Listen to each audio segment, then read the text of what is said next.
Victorine, what can be done to encourage these adults to leave their family house?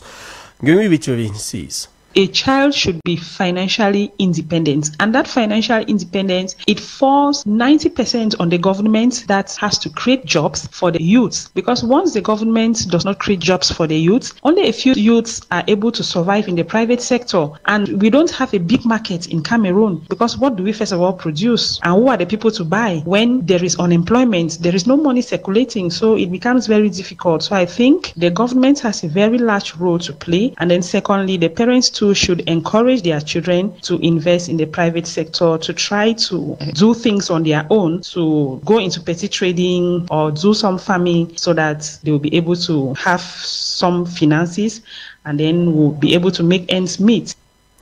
And in the same light, our cultural lady Mapala Zitsa take a traditional look on why a young man or woman will stay in his or her parents' house for too long.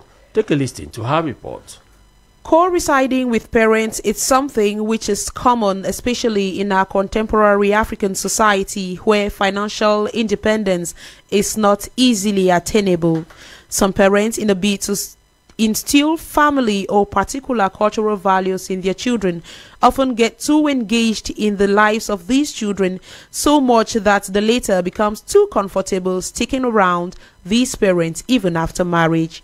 However, though there is no particular age stipulation to leave your parents' home, a good number of push factors urges every mature mind to do so. An African man is respected more when he owns his own house, even if he is renting, and can work hard enough to make ends meet for himself. Ernest Akufo, however, says the economic situation of the society somehow contributes to this phenomenon. I think it's because of the current hardship we have in the continent that we have children live in the parents' household to above the ages of even 40 some, and joblessness. You see, joblessness has created this type of situation. The parents themselves, some of them are jobless. But now there is the fear of a possible curse or walking into your parents' privacy, and worse still, not having your own privacy when living in your parents' home. Most often, these people are regarded as refuse-to-go children, but Ernest Akufo thinks otherwise. They are not refused to grow children. They are simply suffering from a system. But nevertheless, they can always get themselves involved in some petty trading. That will equally demand capital. And the commitment too, because they can give you the capital, but if you not commit it, it doesn't make any sense at all.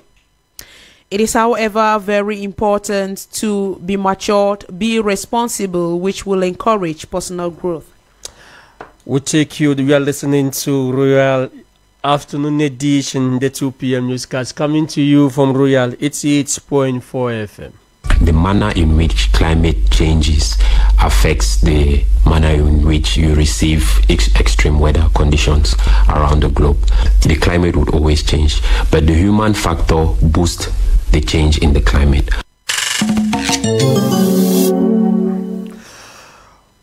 The year is fast coming to an end, and over the years, it has always been a tradition to buy gifts for children during Christmas and at times even New Year. But now, what kind of gifts should parents buy for their children during this festive season? Bizel Bima had a chat with some parents who says the kind of gifts they buy for their children. Let's get their reaction in the following report. Christmas or end of year has always been a period of celebration, especially within the family. For some parents, it is not necessarily about the gifts, but the essential, which is making sure the kids look presentable that day. Considering the economy in which we are and looking at how the Christmas is being celebrated, I think it's very important to do the list, which is of course getting them new clothes and making them to enjoy the day, taking them to church or celebrating at home over a meal. That's the culture which we should promote, not necessarily the one of gifts, Santa Claus and all that. I used to like Christmas dresses. I think clothes for Christmas because they will last longer. For this mother, buying the gifts will depend on her financial means and also observing what the child likes. I buy the gifts that are available, but most of the time I buy what the child likes, like if it's it's a girl and they like playing with dolls, that's what affects my choice of my income too. Because sometimes that a child will want a very big car, a bicycle, but my income cannot afford it, so I'll buy a small toy car for you to use. The end of year is a celebration period, but this parent thinks children should not be separated from their academic work, and this can be encouraged through their toys. I would prefer these educative games, these games through which they can continue learning. Keep in mind that yes, they are on holidays, they play, but they play while learning, they play in an educative manner. We can influence our children's future careers from childhood with the toys we buy for them, so they grow and get used to it. I would love my child to have the Vortex 10 building toy, which goes in line with engineering. This is to permit him know how to construct, that is, know how to build an object, be it a house, a car, a road path, a bouquet. When buying gifts for children this festive period, let's endeavor to buy toys or accessories which will not have a negative impact on them in the future.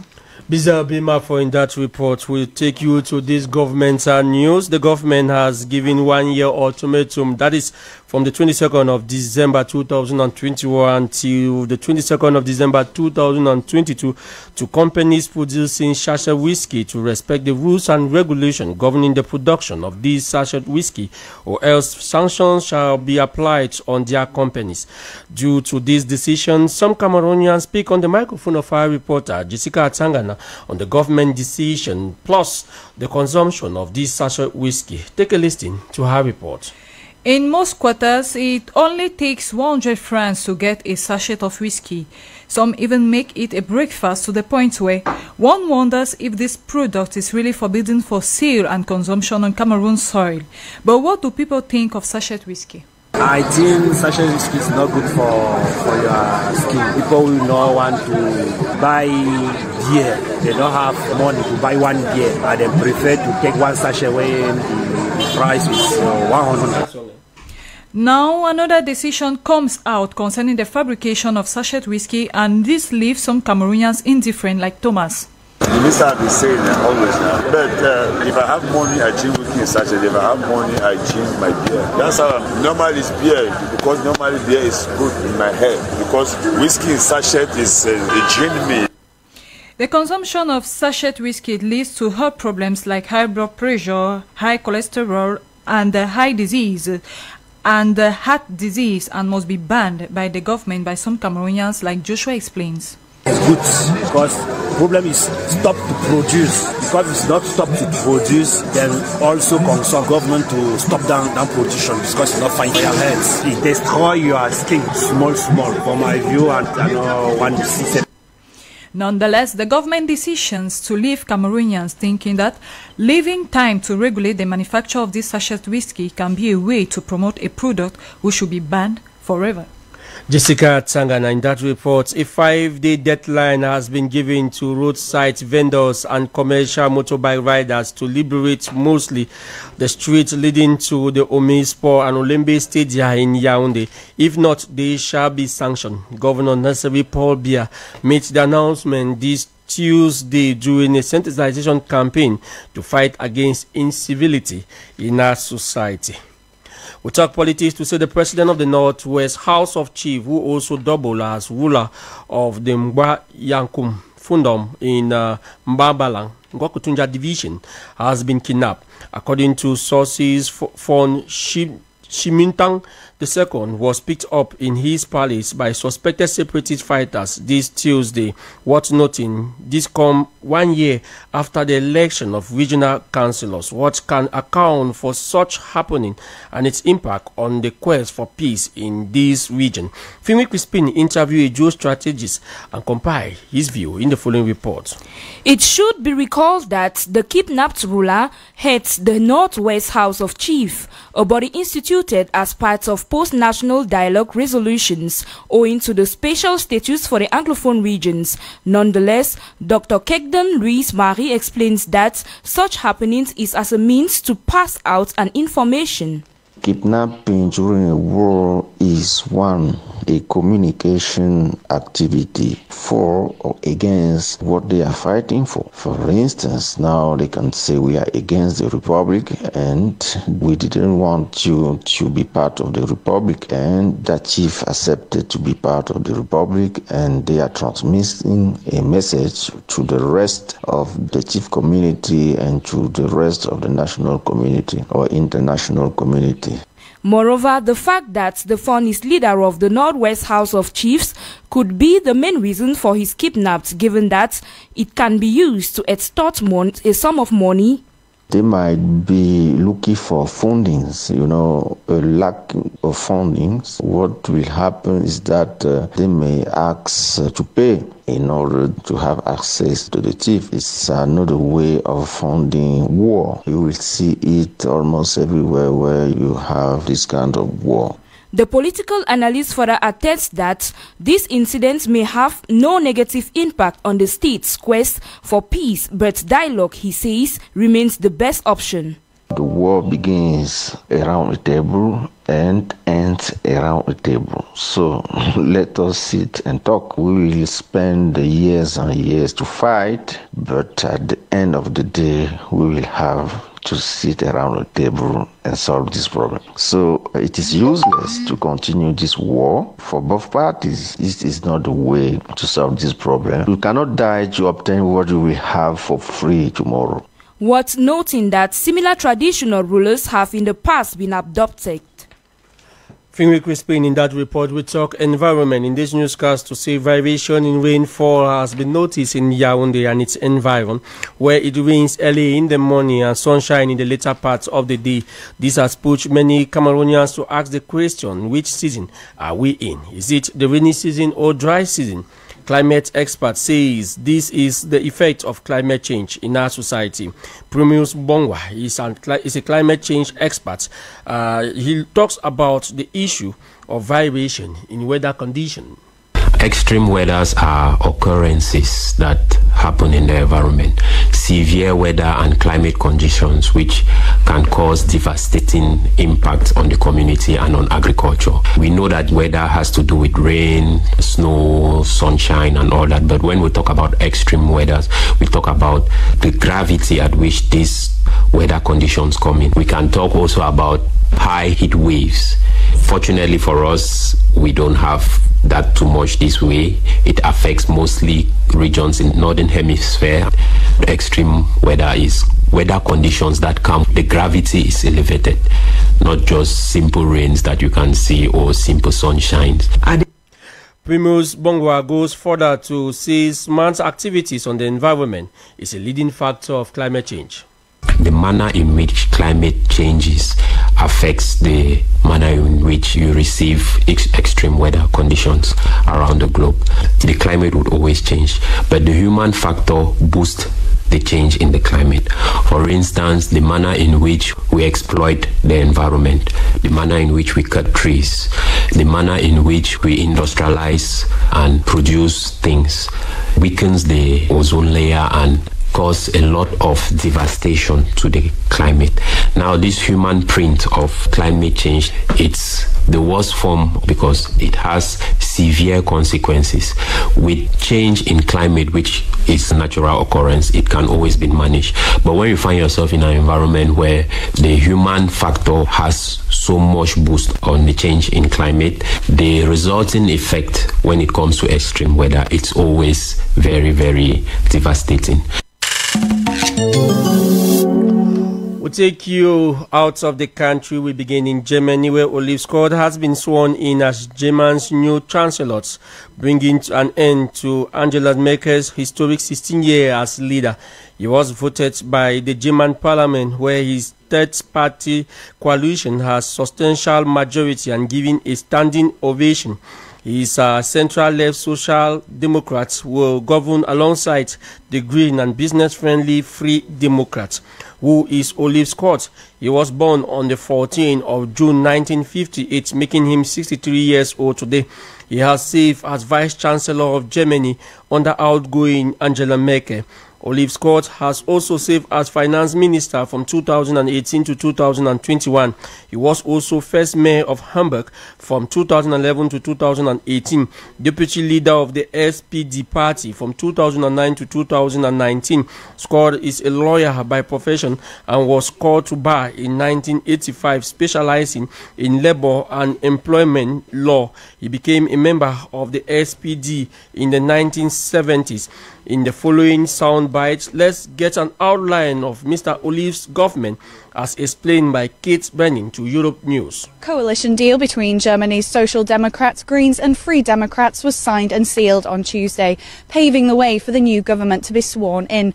Under the motto Dare More Progress, designated Chancellor Olaf Scholz said that it should be a morning for a new start, and it certainly is the start of something new.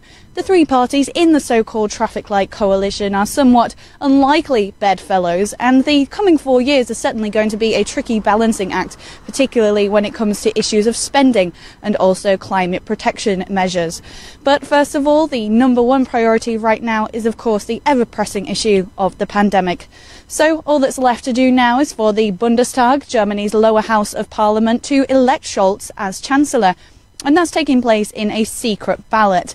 For a majority, 369 of Parliament's 736 MPs will have to vote in favour of Scholz. And after his election, which looks very likely given that the coalition itself holds 416 seats, it's off to Schloss Bellevue, where Scholz will be welcomed by President Frank-Walter Steinmeier for his certificate of appointment. Then it's the Cabinet's turn to be sworn in. And after all of that, Scholz will make one last stop to the Chancellery. And it's there that outgoing Chancellor Angela Merkel will hand over official duties. And with that comes the end of an era after her 16 years in office. Then the real work can begin for the new government. And it's certainly not going to be an easy start. We stay out of the country. We come back to the African continent, where the Ugandan military has protested against the financial sanction imposed on General Albert Kanhihu, the country's head of military intelligence, by the United States of America. The Ugandan People's Defense Force says in a statement that the sanction has been imposed without due process and with total disregard of the principle of fair hearing. In Sudan Western Darfur region, more than 100 people have been killed following days of ethnic clashes in West Darfur state in Sudan. Fighting between Arab tribal men and fighting from the African Mashilit tribe community based by former rebel who has been going on for days now. And we stay in the out of the country to equally says that China has condemned a plan by U.S. diplomatic boycott of the 2022 Winter Olympics in Beijing and threatened to retaliate. On Monday, the U.S. said it would not send diplomats in Beijing over concern about China's human rights records.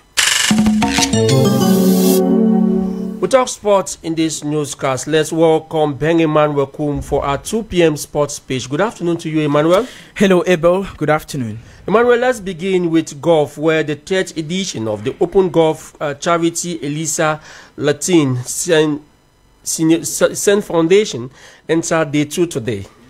The prestigious golf competition, which is in its 3rd edition, was launched in Yaoundé on Tuesday and will run until Saturday. Nearly 200 amateur and professional golfers are taking part, although there are some major absentees this year. According to the promoter of the event, Louis Deschamps Lotin Elensa, all necessary measures have been taken to ensure a hinge-free competition. However, Louis Deschamps Lotin Elensa insists the absence of some professional golfers won't affect the prize money put into play this year. I'm very happy because we respect our calendar. We promise to do this 30th edition of Open Golf Charity Elisa Lotin Sen Foundation in this date. We begin today, and we hope by the grace of God that we are going to close our annual activity and the Open next Saturday. And I'm very happy for you, medias and press relationship, for to put your time to give off your time and to put in the place someone to know all activity of the foundation. I'm very happy for that, and maybe God bless. Emma, such news for our handball team, where the women national handball team of Cameroon have been eliminated from the ongoing 2021 World Handball Championship in Spain. You're correct. The Handball Lionesses lost to Poland 33 against 19 in their final group fixture of the 32 Nations tournament. It is their third consecutive defeat after those against the Russian Handball Federation and Serbia. Despite losing yesterday, Cameroon star Eko Karishma was named player of the match after scoring 9 of the team's 19 goals. Following their elimination, coach Serge Gebogo and his girls will compete at the Presidential Cup, where they will join the bottom place nations of the preliminary round to decide their classification rankings. Total Energies AFCON Cameroon 2021, our special page in the news. Emmanuel, we are 32 days to the 2021 African Cup of Nations, and the Confederation of African Football (CAF) insists the tournament will take place in Cameroon despite widespread rumor there could be a change. You're correct. The African Regulatory Football Body has dismissed rumors that next month's African Cup of Nations could be moved from Cameroon following their recent discovery of the new Omicron variant of COVID-19. Recently, some media organizations have suggested the dates of the 24 Nations tournament could change or even the location be moved, possibly to Qatar. CAF's Director of Communications, Alex Siwe, who is currently in the country, says neither his organization nor leading Cameroon officials have discussed such events. Africa's football showpiece, which has already been delayed because of the global pandemic, is due to kick off on the 9th of January, with Cameroon to face Burkina Faso in the tournament opener. Total Energies AFCON Cameroon 2021. That was our special page in the news. Then, Emmanuel, before we part way, I want us to talk about the Champions League, which is taking place in Europe, and let us talk about the games that took place yesterday, and later on the games that will be played today. Liverpool became the first English side to win all of their Champions League group games with a 2-1 win over AC Milan in Italy. Their Premier League rivals Manchester City ended their Champions League group campaign with a 1-2 defeat to RB Leipzig. Elsewhere, Atletico Madrid reached the last 16 after beating FC Porto 3-1 in an extraordinary match that saw 3 players shown red cards. Record 13-time winners Real Madrid finished top of their group with a 2-0 win over 10-man Inter of Milan. And today we have several fixtures that will wrap up the March the 6th of the UEFA Champions League. There are 4 slots left to complete the field of 16 teams that will be advancing to the knockout rounds. Bayern of Munich welcomes Barcelona in the day's cracker. The Catalans must win to progress to the next round or drop to the Europa League. Benfica hosts Dynamo Kiev. Red Bull Salzburg entertains Sevilla. Wolfsburg take on reigning French champions Lille. And Juventus fails Malmo. And the last game will pit Zenit St. Petersburg, who are at home to Chelsea. Thank you very much, Ben Emmanuel Kun. We'll take the rendezvous tomorrow for more newscasts, for more sports news as concerned equally the African Cup of Nations. As you unseat yourself, let's welcome Anne Priestley Kupitek, who is here with a summary of this newscast in the French language. Good afternoon to you, Anne. Good afternoon, Ebel Bella Samari. Crise anglophone, la presse annonce l'enlèvement de Fon Yacoum Kelvin, président de la House of Chiefs du Nord-Ouest. L'incident est survenu hier 7 décembre et il a été attribué aux combattants séparatistes. Le constat est de plus en plus récurrent. Des femmes et des hommes de plus de 30 ans habitent encore le domicile familial au Cameroun. Le phénomène naît du contexte de précarité, chômage et limitations financières battant le plein. À l'international, Allemagne, le nouveau chancelier Olaf Scholz a prêté serment devant les députés ce mercredi 8 décembre. Il succède ainsi à Angela Merkel qui se retire de la vie politique après 16 années au pouvoir. En sport, handball, championnat du monde féminin Espagne 2021, les Lions indomptables ont été éliminés du tour principal après leur 3e défaite de rang hier face à la Pologne. Elles ont tout de même été retenues pour la Coupe du Président.